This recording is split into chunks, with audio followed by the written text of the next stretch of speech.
Hello, everyone. I'm your host, Chris Garris, and welcome to the Transporter Room. Today, we have a truly special guest join us, Jordan Wright. But if you're like most of us, you probably know him better as the Angry Astronaut. Thank you for making the time to come on the show today. Absolutely, Chris. Glad to be here. Well, I'm glad you're here, and we were able to get this scheduled.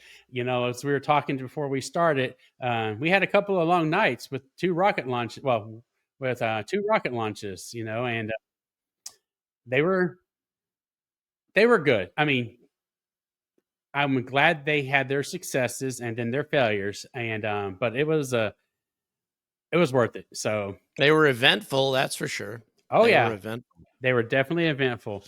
And as I was preparing today, I realized, and I didn't realize this, that I will be celebrating my 1 year anniversary as an Angry Astronaut Patreon member this coming Well, April.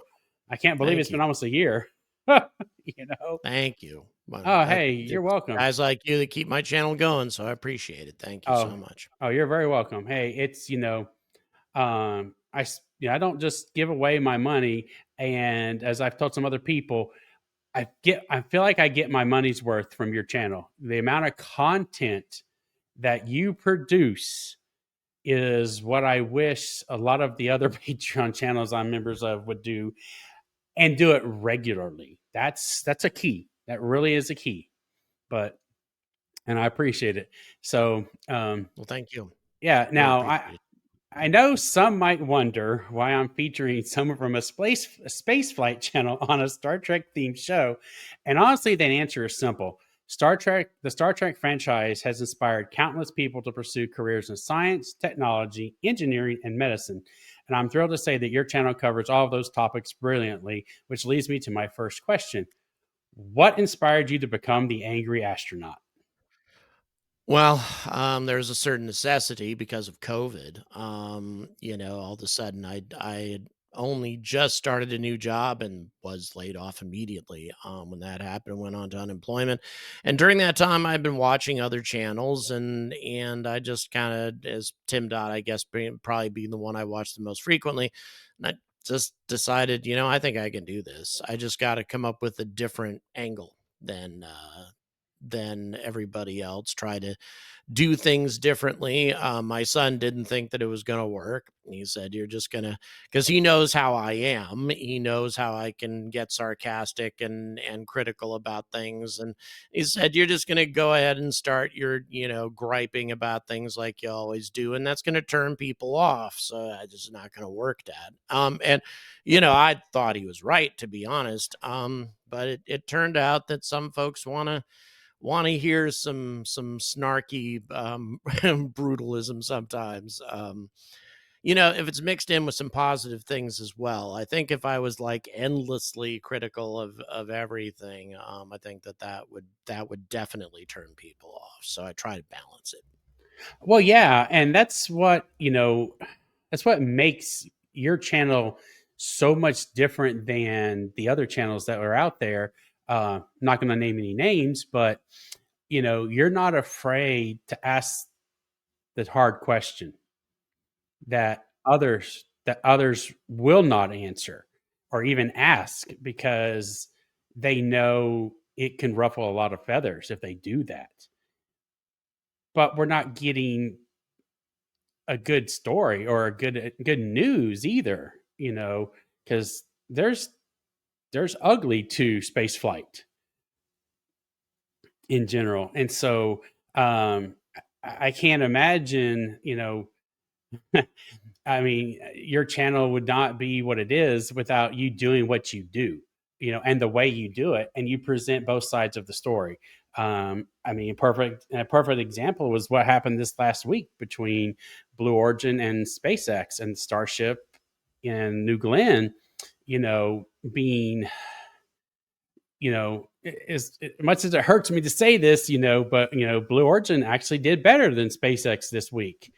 Yeah, they did. Uh, It was an ugly day for SpaceX. I mean, the capturing the booster was utterly fantastic. And the fact that they could do that twice, amazing accomplishment. It definitely shows that they are on their way to practical reusability with the booster, at least. I mean, they're definitely going to have to launch that second one that they've caught. They really need to try to launch that thing in the next couple of test flights in order to really get that reusability on the way. So all that was great, but unfortunately, everything else they wanted to accomplish failed. And on top of that, they caused so much disruption with commercial aviation in that region of the world in the Caribbean. And also, debris went outside of the flight corridor. I don't care what they say, the FAA would not have opened that investigation had there not been debris going outside the corridor. And people have even recovered debris in Turks and Caicos that came down from the rocket. So, those are all things you didn't want to have happen. And if Elon didn't have this really best friends relationship with Trump, I think it'd be quite some time before Starship launched again. But yeah, it was a grim day. Whereas Blue Origin, they really accomplished everything that they expected to. They didn't think they were going to get the booster at all, but the rocket did everything else it was supposed to. So it was a damn good day for them. And I've been harshly critical of them for years. I mean, the first episode I made about Blue Origin was entitled "Blue Origin Sucks." I mean, that's the first thing that video I ever released about them. And I said that several times because they didn't have any legitimacy. But you know what? Now they do. Now they really do. They earned it. They really did earn Mhm. it. Yeah. And that's where it comes into, do you do slow and steady like they've been doing, or let's just launch it and see what happens? And honestly, there's both the ways of doing it are okay. It's just that when you blow up a multiple ton rocket in the atmosphere and rain down debris on people, that's not a good day, and it's not good. So, but either one, they will get there. I truly believe they will both get us where we need to get. Me too. I don't know. Um, I will say and I don't think I've ever said this on any of our Discord discussions. I may have. I would not want to ride on Starship, No. even when it's. I might get in trouble for this, but even when it is fully vetted, no, I do not like that whole flip maneuver. That Me seems too. neither. No way I'd want to experience that. Give me Yeah, parachutes any day over that crazy yeah, stuff. Yeah, or that's something. Yeah. Oh, yeah. No, I couldn't do that. And so, yeah, I just it's one of those things. I wish they would either integrate a dragon or something besides Starship, but that's what they want, and that's what they're going to do, come hell or high water. mhm. It's just the way it is. Yep, Um, that's true. That's and very true. so I was curious, so far in your podcasting career, because you've been doing this now, what, 5 years? How long have 5 you been? years, about 5 Okay, years, yeah. 5 years. Um, what has been your most memorable or rewarding interview you've had? Oh, man. I would say Dr. Gilbert Levin had to be the most significant interview I ever carried out, because I was the second to last person on earth to interview him. Um, and to get the opportunity to hear, everything that he did, from the man himself, and it's frustrating also that he just doesn't get the recognition that he deserved at all. Most people have no idea. Even people who are into space flight and space science, they have no idea who this guy is. But at some point in the future, once it has been determined that there's life on Mars, he needs to get the recognition he always deserved because he was the first to find it. It's because just because they weren't willing to accept it, as in NASA and the scientific community, doesn't mean it wasn't there, and doesn't mean that his experiment didn't show the presence of life conclusively, because it most definitely did. And the only reason that they won't, the scientific community wouldn't accept it is just because of extremely conservative attitudes. That's all it was. Now, I'm assuming we have a video on that. You released a video on that, correct? Yep, I've That's what I released a few, thought. but I've got the interview. Yeah, I've got his interview, and yeah, did it twice actually. Once it was cleaned up a bit, Mhm. and I re-released it. Oh, cool. I'm gonna have to go back and watch that one because I don't think I remember seeing that one. Now I do remember different videos you've had about them finding the traces of life and organic, but again, like you said, they will not definitively say yes or no. Well, yeah, the thing of it is the at the time they laid out NASA laid out the parameters whereby if his experiment, produced these results, and it didn't just produce them once, it produced them over and over and over again, and both with Viking 1 and Viking 2. And the parameters were laid out that they would recognize that as life having been detected. And yet afterwards they backpedaled See, I didn't know and that. wouldn't. Yeah, it's just beyond frustrating, because why put the experiment on the lander if you're not trying to accomplish that? Um, and so then after that, he upgraded his experiment. NASA wouldn't put it on any other landers, so the Russians put it on their lander in the late 90s, but unfortunately they lost it. They even tried to stop him from putting the experiment on the Russian lander for security reasons, they said, even though his experiment had no proprietary technology at Oh, all. wow. But yeah, they told him he was like threatened by the government, the FBI, etc. So the Russians snuck it onto their lander without telling anybody, and he was in Moscow at the time. And then they lost the lander during while they were trying to. Of course, that was also that famous situation where they lost communication with that spacecraft when they saw a UFO, also, which was kind of interesting. They photographed a UFO during that particular mission. So a lot of weird stuff associated with that. But yeah, it's just very tragic because yeah, the Russians, if they had managed to get that experiment down there, I think they would have had a lot more evidence than they already did. Oh, wow. And see, it's stuff like this is why I'm also doing this channel because I'm still learning. I mean, there's always something to be Me learned. too. And Me too. I mean, and the amount of research that you put into your topics, um, and the one I requested about the X planes and all this stuff, I was not at all expecting to have like almost a 30-minute video on that, but it was phenomenal.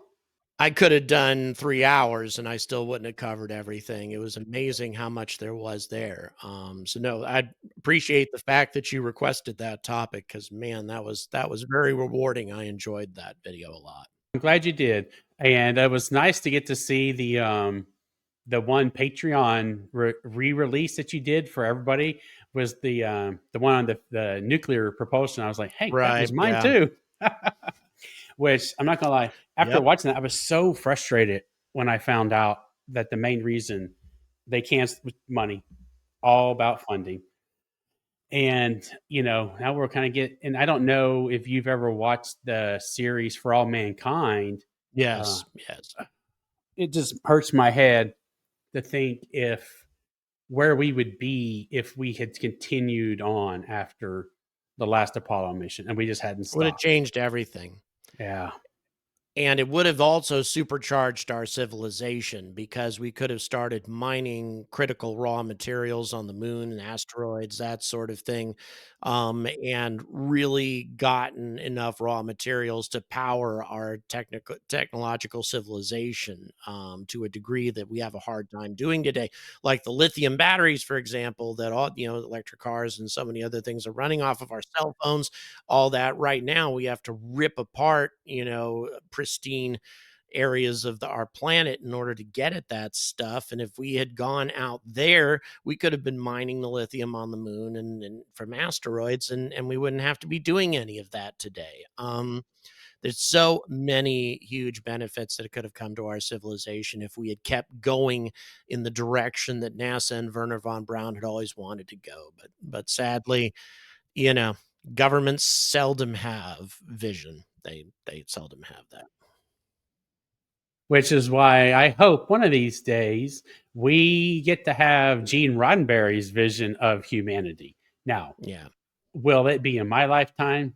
Mm, probably not, but No, we can hope. probably not. We can hope, and so that kind of brings me now into the portion of my channel which is really about is Star Trek, and you know has it played a role in your life and in any way? Oh, absolutely. I was a huge Star Trek fan from when I was a small kid. Actually, the animated show is what I first started watching when I was like 5, 6 years old, I guess, and I didn't even know that there was a live action Star Trek, or a Star Trek with people in it. Was what I called it when I was a little kid. So yeah, and the first episode, actually, the first Star Trek episode I saw was the Mark of Gideon, although I didn't see the whole thing. I only saw maybe half of it or something. And then I had enjoyed that, but then the Galileo 7 is what absolutely blew my mind when I watched that one night, and that was such a fantastic episode.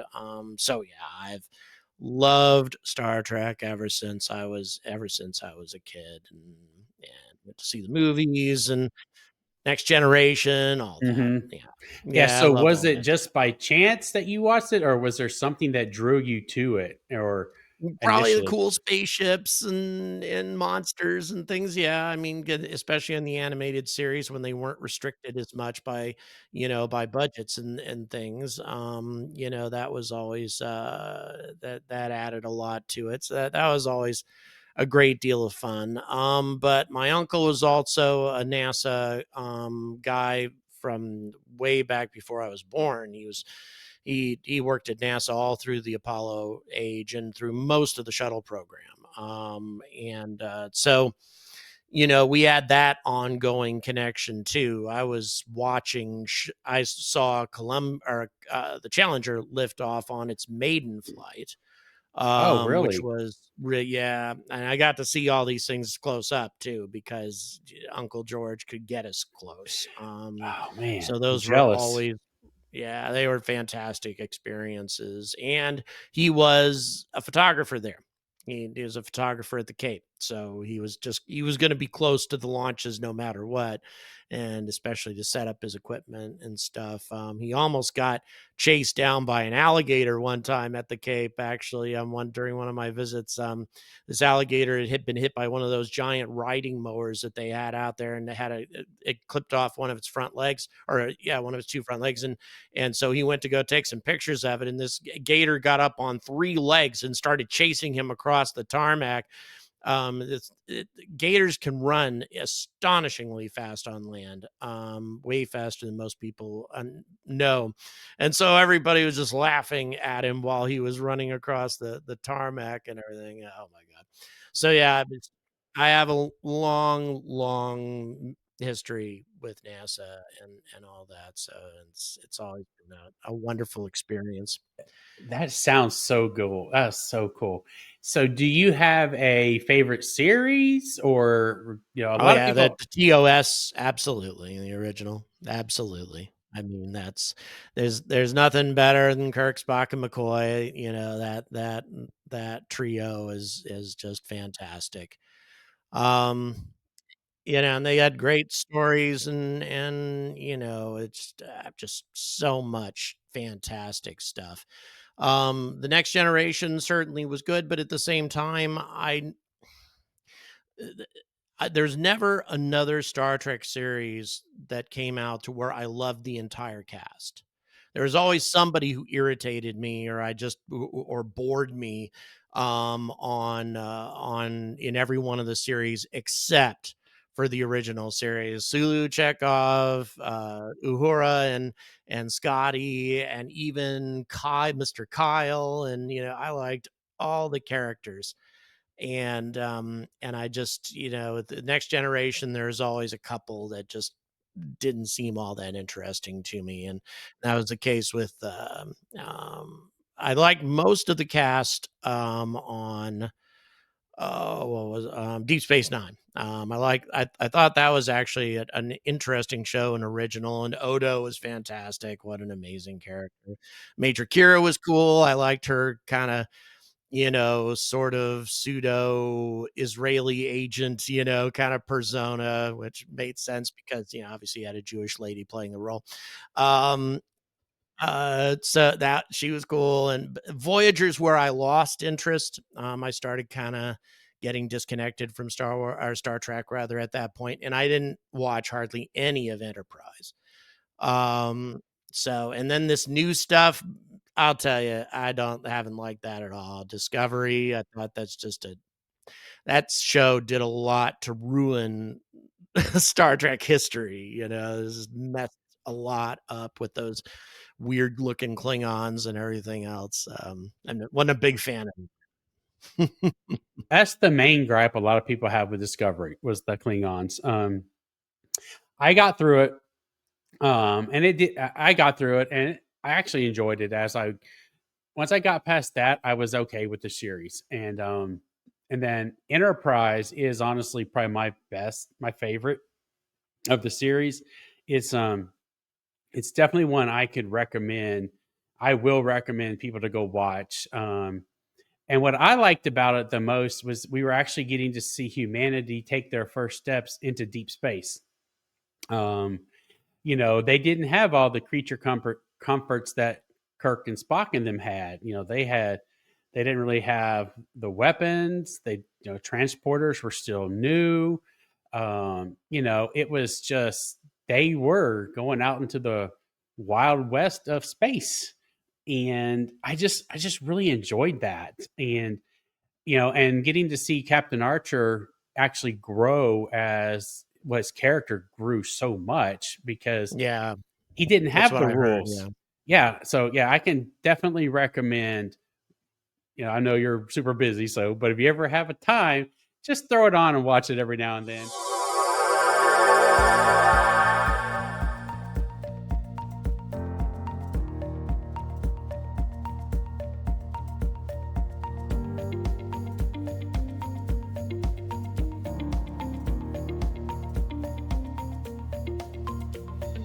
Watch Part 2 on Sundays at 12:30 p.m. Central on YouTube and X. For as little as $5 per month, you can gain early access to the full ad-free versions of all interviews, plus additional exclusive content by joining Patreon.